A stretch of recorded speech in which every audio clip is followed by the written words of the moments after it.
Hey you and welcome to this video where I will help you out how to send money from Wise to a Visa card. And if you want to do that, first of all, check if your country is possible to do this because Wise supports 40 countries and please check that before doing this transfer. Then after that, you also need a verified account on Wise, and then after that, we can start transferring money. So we select right here, send, and then let's do my own country, for example, and then we do 100 euros. Then we select right here, change. Now, it doesn't matter right here. Now we can do whatever we want. You can also do your Wise wallet if you want to send money from Wise. And then we do add recipient, then we do add, bank transfer, and then we do someone else.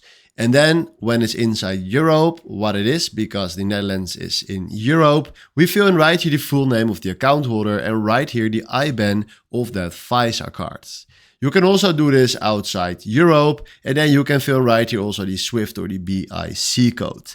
Then after that, click on continue, and then they send you to the review page where you need to check your details. And when everything is fine, you can select right there continue and then can complete the payment in the last step. Then after that, you send money from Wise to your Visa card, and this is how you can do that on Wise. So hopefully this was exactly the video where I was looking for. Thanks for watching and have a wonderful day. Ciao.